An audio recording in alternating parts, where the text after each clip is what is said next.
ये एक educational purpose के लिए है। आइए सुनते हैं राघव चड्ढा जी को, ये कितना बढ़िया से एक्सप्लेन किया है LTCG के ऊपर।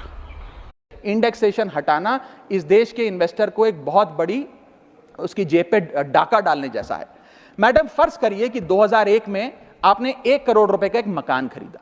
वो मकान की दर 6% के हिसाब से बढ़ती गई उसकी वैल्यू, और आज वो मकान जो 1 करोड़ का आपने 2001 में खरीदा था वो आज 4 करोड़ 17 लाख रुपए का हो गया। अब दो सिनेरियो हैं, एक इंडेक्सेशन का सिनेरियो जिसमें आप बेचें उस पर टैक्स लगे, और एक नया सिनेरियो जिसमें आप उसे बेचेंगे तो नई रेट के अकॉर्डिंग उस पर टैक्स लगेगा। मैं पहले पुराने सिस्टम के हिसाब से, इंडेक्सेशन वाले सिस्टम के हिसाब से उस पर कितना टैक्स लगेगा वो आपको बताना चाहता हूं।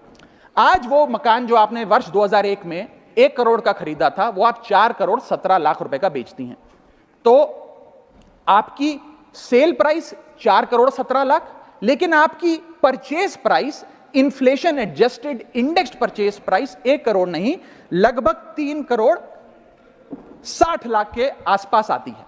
यानी कि आपका sale price minus purchase price, जो प्रॉफिट ऑन सेल है, वो 54 लाख रुपए होता है। उस 54 लाख रुपए पर 20% के अकॉर्डिंग आप पे टैक्स लगता है। यानी कि इंडेक्सेशन वाले फॉर्मूले से आपको कुल टैक्स 10,80,000 रुपए देना पड़ता है। मैं राउंड ऑफ करके 11 लाख रुपए कहता हूं।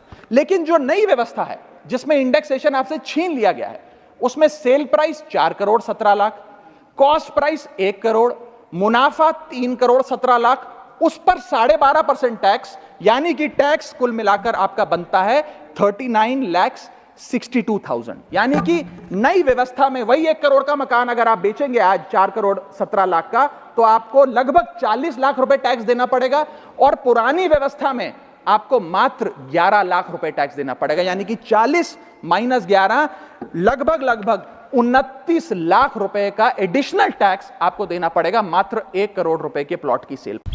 अगर आप मुझे सपोर्ट करना चाहते हो, वीडियो को लाइक कर दीजिए और चैनल को सब्सक्राइब कर लीजिए। धन्यवाद।